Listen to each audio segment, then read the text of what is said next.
Mom who abandoned me as a baby came back. When dad got successful, then after he died, her new BF threw away my dad's things. So we locked them out during their wedding my mom got pregnant with. Me in college, they were both students. And according to my dad, it wasn't planned, but he was happy about it anyway. After I was born, she basically dumped my dad and signed away all custody rights. She flat out told him she wanted nothing to do with me or with raising a kid. Her exact words were something like, "I'm not ruining my life for a mistake dad was." Blindsided by this, he thought they were going to be a family. He had to drop out of college for a while to work full-time to support me. Eventually, he went back part-time while working, which took him years to finish his degree. Meanwhile, my mom just continued her college life like nothing happened.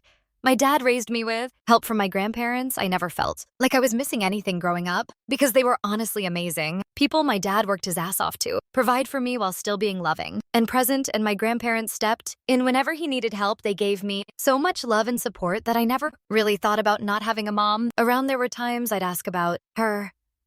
When I was little, Dad never said anything bad about her. He'd just tell me that she wasn't ready to be a mom, and that's why she wasn't around. He always made sure I knew it wasn't my fault. He had this one picture of her he kept in his dresser drawer. Sometimes I'd find him looking at it late at night when I was in school. The other kids would ask about my mom. Sometimes I just say she lived far away. It was easier than explaining the truth. My dad came to every school event, every parent-teacher conference, helped with science projects, learned to braid hair for me when I wanted braids, everything. He was mom and dad rolled into one. My grandparents were there for everything too. My mom never bothered to check in on me until I was about 6 or so. By then, my dad had managed to get a really good job, and we had moved out of my grandparents' house into our own place. Then my mom suddenly shows up out of nowhere, claiming she missed my dad and wanted to be part of our family. Most kids might be happy about having their mom come back, but I honestly couldn't stand her from the beginning. Something about her just felt off to me. Even when I was that little, she never seemed genuine or warm like the other moms I knew. I remember the first time she visited, Dad had told me ahead of time that my mom wanted to see us. I was excited at first, but when she came, she barely acknowledged me. She brought me a doll that was for a way younger kid and spent most of the time talking to my dad. I remember hiding behind my dad's legs because something about her made me uncomfortable. I never understood why. My dad took her back, but I think he was just blinded by how much he still cared for her. He used to talk about her, sometimes when he thought I was asleep, telling my grandma on the phone how he never stopped loving her even after what she did. It was this weird thing where he'd complain about her behavior, but then defend her in the next breath. My grandparents were against them getting back together. I overheard a huge argument between my dad and grandfather. About it, my grandfather kept saying she'd just hurt him again and that she was only interested now that dad had a good job in a nice house. Dad got really defensive and said people can change. One of the first weird things I remember is that she insisted I call her by her first name instead of mom, especially when we were out in public. She'd get really annoyed if I slipped up. She thought it made her seem younger or something. I remember trying to call her mom once at a restaurant and she hissed at me to stop it, said it made her uncomfortable. She moved in with us after dating my dad for only a few months. Things changed immediately as I got older. Her behavior just got worse and more obvious when I was in high school. Whenever I brought friends over, she'd act overly friendly with the guys, like really friendly. Many of my male friends told me they had crushes on her, which was gross to hear. She'd wear revealing clothes around them and make these flirty comments that made everyone uncomfortable. I stopped bringing friends home. Eventually, she'd always find reasons to come into my room when my friends were over, asking if we needed snacks or drinks, but she'd only do this when I had guy friends over. One time, she came in wearing just a bather to ask if we wanted cookies. My friend Jeffrey couldn't look me in the eye for weeks. After that, I remember at my graduation party, my friends and I were hanging out by the pool. My mom showed up in this tiny bikini and asked one of my guy friends to rub sunscreen on her back. Everyone laughed awkwardly. It was so humiliating. I wanted to disappear. She kept bending over in front of them and adjusting her top like it was going to fall off. One of my friends actually left early because of how uncomfortable he was. When I tried to bring this up to my dad, he'd just brush it off. He'd say stuff like, "That's just how she is," or "She's just being friendly." It was so frustrating because I could see exactly what was happening. But he either didn't notice or chose to ignore it. I always knew she didn't really love him. She was with him because he was stable, had decent money, and was completely devoted to her. She'd spend his money like water, always buying new clothes,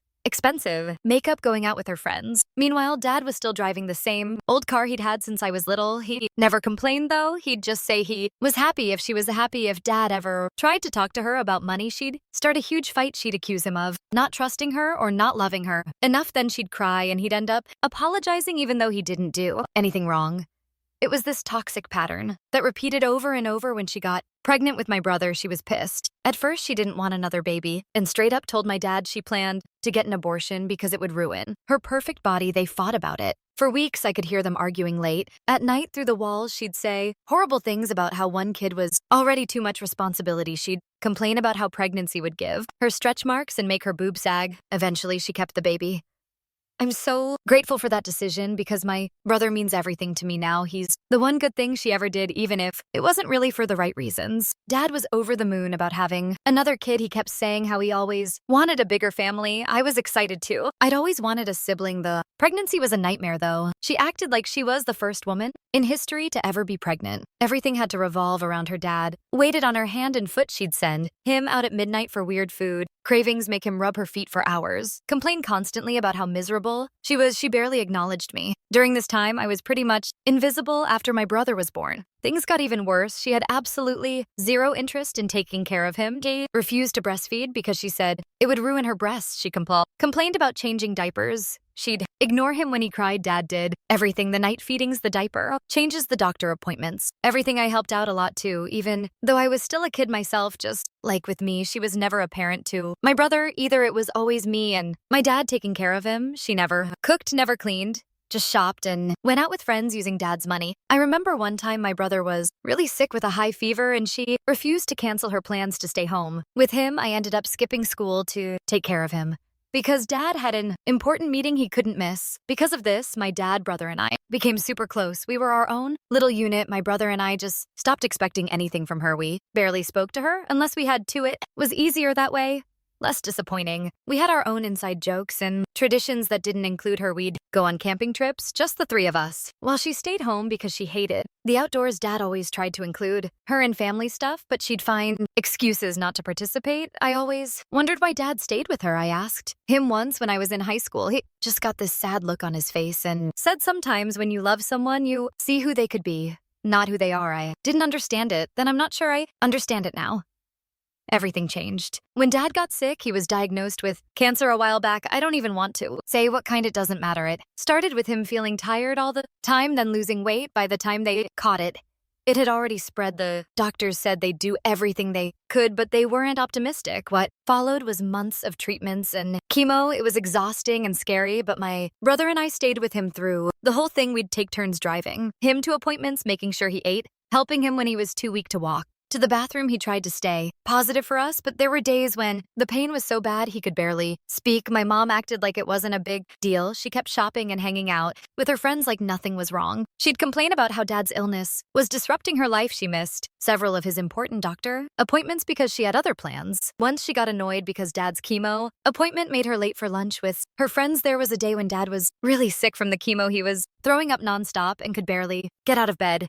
I called my mom, who was out shopping, and asked her to come home to help. She said she was in the middle of something and would be home later. She didn't come back until that evening with bags of new clothes despite all our efforts and prayers and everything. The doctors tried. We lost him. I still can't believe he's gone. Sometimes I pick up my phone to call him before I remember he's not there anymore. What makes it worse is how our mom has acted. Since to her, losing him was just like no big deal. She hasn't shown any real grief or sadness. She went shopping the day after his funeral for sake. She was laughing and joking at the reception. After the funeral, several of Dad's friends commented on how inappropriate her behavior was. Dad had planned as well. Before he passed, he made sure my brother and I inherited his house while Mom got the money from his bank account, which was a pretty decent amount. He worked hard all his life and saved well, I think. He knew she'd blow through the money quickly, but at least the house would still be there for us when the will was read. Mom was furious that she didn't get the house. She threw a tantrum right there in the lawyer's office. She threatened to take us to court, but eventually realized she had no case. Since everything was legal and properly documented, Dad had updated his will after his diagnosis and made sure everything was airtight. Eventually, she asked if she could stay in the house, rent-free. I refused and told her if she wanted to live there, she needed to pay rent like any tenant would.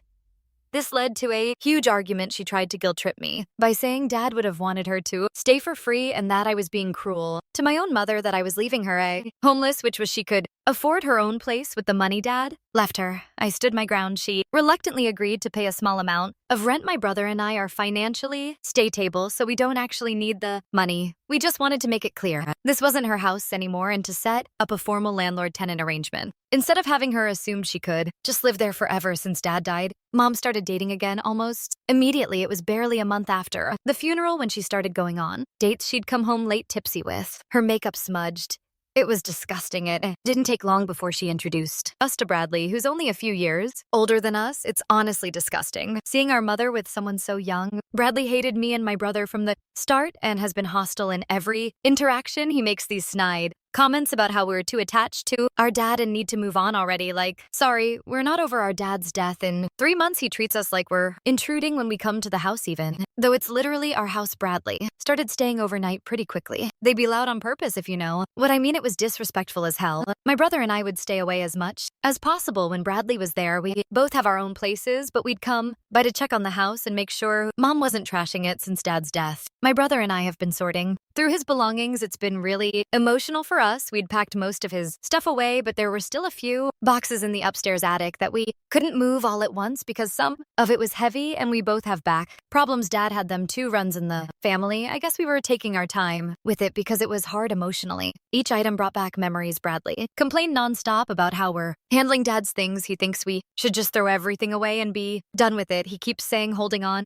to a dead person's belongings is pointless and we'd feel lighter if we got rid of it all. Easy for him to say. When it's not his dad, he never even met Dad, but somehow he thinks he knows what's best for us. At one point, Bradley suggested we sell Dad's things and split the money. When we refused, he got annoyed and said we were being materialistic. This from the guy who drives my mom's car that Dad paid for and lives rent-free. In our house this week, we went to get the last of Dad's possessions from the attic only to find it completely empty. When we asked Mom what happened, she acted clueless, like she had no idea the boxes were gone. Then Bradley smugly admitted he'd thrown them away. He said the boxes were cluttering the attic and he needed the space for his own stuff. He didn't even apologize or seem to understand why we were upset I lost it. Those boxes weren't just clutter to us. They were pieces of our father's life. Dad's watch was in those boxes too. It was a Time EX, but his father had given it to him when he graduated high school. Dad wore it every day until he got sick, and it stopped fitting his thinning wrist. I was going to give it to my son someday if I have one. Now it's gone, probably in some landfill somewhere. Bradley lives in the house rent-free with Mom, by the way. If he didn't want the boxes there, he could have called us. We would have come over immediately to move them, but no, he decided to throw away our dead father's possessions without even asking. Who does that? What kind of person throws away someone else's belongings? Yelled at Bradley, and my brother threatened to punch him in the face. Bradley backed away but kept saying he'd gone through the boxes himself and decided they were just junk not worth keeping, as if he had any right to decide. That he kept saying things like, you guys are overreacting and it's just stuff. I wanted to strangle him. Mom jumped in to defend him, saying Bradley threw away Dad's things to speed up our grieving process and that we should be grateful. Like, what the actual since when is she an expert on grief? She hasn't shed a single tear for Dad that I've seen, and even if she was trying to help, which I doubt, who asked her to, nobody gets to decide how long we grieve or how we do. That was so disrespectful. I couldn't believe it. I told Mom angrily that neither she nor Bradley had any right to decide how we should grieve, even if those boxes contained junk. It wasn't their place to throw them away without talking to us first. I asked her how she'd feel if someone threw away her expensive shoes or purses without asking. She just rolled her eyes. Mom scoffed and said I was exactly like Dad, as if that was an insult. My brother told her that if Dad hadn't married her, he would have cut her out of his life long ago. She looked shocked, like she couldn't believe we weren't taking her side. She always expects everyone to side with her. No matter what she does, she's never had to face consequences for her actions. Knowing the conversation was going nowhere, I left with my brother since then. Mom has been texting nonstop about how Bradley feels emasculated by how we confronted him. She's insisting we owe Bradley an apology all for yelling at him and threatening him as if we're the ones who did something wrong here. She keeps saying that we need to move on. My brother wants to kick them out immediately, but I'm not sure what the right move is. Part of me thinks she doesn't deserve to live in Dad's house anymore after what they did. Another part of me wonders if Dad would want us to show her some mercy, even though she doesn't deserve it. So Ida, for how I handled this, I don't think I am, but she's making me question if I overreacted. Update 1. Holy, I wasn't expecting this to get so much attention. I can't reply to everyone, but thanks for all the comments. I've read through most of them and appreciate the support. It helps to know I'm not crazy for feeling this way. To answer some common questions. Yes, the house is 100% legally ours. Dad made sure of that. No, there wasn't a formal rental agreement. With my mom, just a verbal agreement that she'd pay a small amount monthly, and no, I don't think my brother and I are for charging her rent. It's our house now, and she has plenty of money from dad's accounts to afford her own place if she wanted to. It's been a while since my post after getting so much feedback and talking to my brother. We've been deciding whether to take legal action against Mom and Bradley for throwing away the boxes. We talked to a lawyer friend, not an actual consultation, just informal advice, who said we might have a case for destruction of property, but it would be messy and probably not worth it emotionally. We'd have to prove what was in the boxes and their value, which would be hard since many of the items had sentimental value more than monetary value. We were leaning to just letting it go legally and focusing on moving forward. When something else happened, Mom announced she's getting married to Bradley. She made the announcement on Facebook with these staged photos of them showing off her engagement ring and this caption she wrote about how no man has ever made her feel the way Bradley does and how she wished she had met him sooner. Even shared it with a bunch of Dad's old friends who were obviously uncomfortable about it. The post got tons of likes from her shallow friends who don't know the full story. Some of them commented things like, "You deserve happiness and so glad you found love again." It was sickening to read. A few of Dad's friends commented things like, "This seems fast," or "Are you sure about this?" She deleted those comments. "It feels like a slap in Dad's face. How can she act so happy when Dad just died a year ago? She's literally on Dad's memory." Publicly, Dad was devoted to her for years, put up with all her, and barely a year after he dies, she's engaged to someone else and acting like Dad never existed. Everyone in the family is pissed. My grandparents are as especially furious. They see her actions as completely disrespectful to Dad's memory. My grandma called her to confront her about how inappropriate it was to get engaged so soon after Dad's death, and Mom hung up on her. Then she had the nerve to text my grandma saying she was being judgmental and trying to ruin her happiness. For those asking in the comments, no, I don't think Mom cheated on Dad with Bradley while Dad was alive. I'm pretty sure they met after Dad died, but who knows? At this point, nothing would surprise me anymore. They claimed they met at a guy, but the timeline is suspicious. They were dating barely a month after Dad died, so either she moved on insanely fast or there was some overlap. Some of you asked if I've tried talking to Bradley directly without my mom present. I did try once. I called him and asked to meet for coffee, thinking maybe we could find some common ground. He agreed, but then showed up with my mom. The whole thing was a waste of time. He just sat there smugly while Mom talked over me the entire time. Update to thanks for all the awards. I guess still weird to get internet points for this shitty situation. People keep asking for more updates. So here goes. Some of you suggested going full nuclear, but we've decided against taking Mom and Bradley to court for the boxes like I mentioned. Before, the lawyer said it would be hard to prove exactly what was in them and their value. Instead, we're kicking them out of the house. We're giving them a 1-month notice to vacate. Once they're out, we'll rent the property at a reasonable price to someone who actually respects the place. Selling isn't an option. This house is our last connection to Dad, and we're not ready to let it go. It's the house we grew up in, the house Dad worked so hard to pay off. It means something to us. Some comments suggested we might have trouble legally evicting her since she's been living there, but the lawyer assured us that since she's paying rent and we own the property, we have every right to terminate the arrangement with proper notice. We're doing everything by the book to make sure she can't fight it.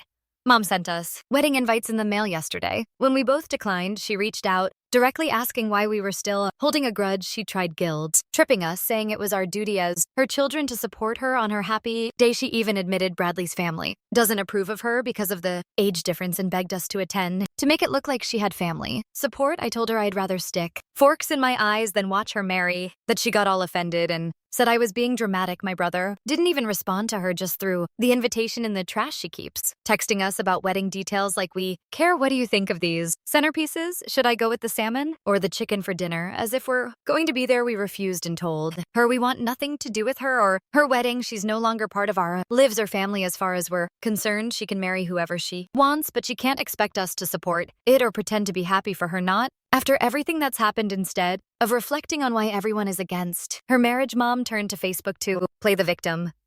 She made this dramatic post about how some family members can stab you in the back and how she's going through a difficult time all on her own. The comments were full of her friends who don't know the whole story, offering sympathy. It's pathetic. She's been telling people that we're just jealous of her relationship with Bradley. Like what? Why would we be jealous of our mom dating someone our age? It's disgusting. She's also been telling people that we're holding on to the past and not letting her move on, as if the problem is us, not her getting engaged a year after Dad died to someone who threw away his belongings. To answer some comments, no, we don't have any of Dad's ashes. He wanted to be buried next to his parents when they eventually pass, and no, I don't Think my brother and I need therapy. We're handling our grief fine, except when people with Dad's memory, someone asked if there were any photos of Dad we could recover. Fortunately, we had already taken most of the photo albums from the house before Bradley threw away the boxes. We also have digital copies of a lot of recent photos. It's the older stuff from before digital, cameras that we lost, and the physical items like his watch and medals that can't be replaced. Update 3 after talking to a lawyer, a real consultation this time. We sent Mom an official notice to vacate. We also let her know that if she didn't move out in time, we'd pursue legal action against Bradley for throwing away Dad's belongings. After all, the lawyer said it might be difficult to win, but the threat might be enough to get them to leave. Mom called us crying and furious, saying we had no right to kick her and Bradley out and that she liked living in such a big house. She said we were being cruel and heartless. We didn't back down. I told her she should have thought about the consequences before letting Bradley throw away Dad's things. She went on this long rant about how we're treating her unfairly and how she's still our mother. Regardless of what happened, I reminded her that she gave up the right to use the "I'm your mother" card when she abandoned us after I was born. She hung up on me. Typical. Whenever she's confronted with the truth, she runs away. Mom is also pissed that literally no one in the family is attending her wedding. She's blaming us for turning everyone against her, which might be partly true. I've been pretty open about what Bradley did and how disrespectful they've been since Dad died, but it's not like I had to try hard to convince people. Their behavior speaks for itself. Many family members can't understand why she's rushing into marriage with someone half her age, especially under these circumstances. My aunt said she doesn't even recognize Mom anymore, that she's turned into someone completely different since Dad got sick, but honestly, I think this is who she's always been. Dad just shielded us from the worst of it. My brother and I are doing okay. We have each other, and that's what matters. Been spending more time with Dad's side of the family, who have been really supportive through all of this. My grandfather has been sharing stories about Dad from when he was young, which has been nice to hear. It's helping us feel connected to him still. Some people asked about Dad's will and if there could be any legal issues with kicking Mom out. The lawyer assured us that Dad's will was very clear. The house belongs to my brother and me, not Mom. She has no legal claim to it. Her only argument would be tenant rights, but we're giving her proper notice, so even that doesn't hold water. Bradley has been making veiled threats about making us sorry if we go through with the eviction. We've documented everything and installed security cameras around the house just in case. I wouldn't put it past him to try something stupid. We've also made copies of all important documents related to the house and Dad's will. Update 4. Mom and Bradley refused to leave the house when the notice period was up. When the day came, Mom basically defied us, threatening to take us to court if we tried to enforce the notice. She claimed she had tenant rights and we couldn't just kick her out. The lawyer said we could start a formal eviction process, but that would take months. We considered going that route, but then my brother had an idea. They were getting married soon, and we knew they'd be out of the house all day for the wedding and reception. It was the perfect opportunity to take action. We decided to be petty. We used their wedding day as the opportunity to act. We knew they'd be out all day celebrating, so we waited. When the day arrived, we went and packed up all their belongings and put everything on the curb. We were careful not to damage anything. We even labeled the boxes. My brother and uncle changed the locks and installed security cameras. We invited some relatives over for dinner that night to witness their reaction when they came home while packing their stuff. We found some of Dad's things that Bradley hadn't thrown away after all. He'd hidden them in the back of a closet. There was Dad's old watch and a few other valuable items. The bastard wasn't throwing away junk, he was stealing anything he thought was worth money. We took those items back, of course, late that night. Mom and Bradley returned both a bit tipsy from the wedding. They fumbled with their keys at the front door, not realizing we'd changed the locks. Eventually, they started knocking and we opened the door and confronted them. Mom immediately started arguing, demanding to know what was going on. She was still in her wedding dress, which made the whole scene even more ridiculous. My grandfather, who was there with us, spoke up and reminded her that this was our house, not hers, and that we'd already given her proper notice to vacate. Mom started crying, saying we were ruining her wedding day, as if she hadn't ruined the past year for us. Bradley tried to push past us to get inside, saying they had rights and we couldn't do this. Bradley tried to barge in and continue arguing. My brother and uncle pushed him back onto the porch, and my brother threatened to call the police if they didn't leave immediately. Bradley puffed up like he was going to try something, but my uncle is a pretty big guy and Bradley backed down. I pointed to the curb where we'd packed all their things and told Mom to take their stuff and go. We'd packed everything carefully. Nothing was broken or damaged. We're not monsters. I even told her we found Dad's things that Bradley had hidden and that we knew what he was really doing. She had the decency to look embarrassed about that. At least both Mom and Bradley looked outraged and humiliated, but eventually they left. One of Mom's friends came to pick them up about an hour later. They took as much as they could fit in her car and had to come back the next day. For the rest, while we watched from the window, Bradley tried to argue again when they came back, but we just pointed to the security cameras and reminded him that he was trespassing. Since that night, we've blocked them from every form of contact. We've been deep cleaning the place and rearranging furniture, trying to make it feel like ours again. We got rid of anything Mom left behind. My brother is thinking about moving back in. He's been renting a small apartment, but it would make sense financially for him to live in the house. I might move back too, at least for a while. It would be nice to be in Dad's house again now that the negative energy is gone. I don't think we were wrong, but was this too harsh? Part of me feels guilty, but another part feels like they got exactly what they deserved. They disrespected Dad's memory, threw away his things, and expected no consequences. Maybe the way we did it was petty, but I can't bring myself to regret it.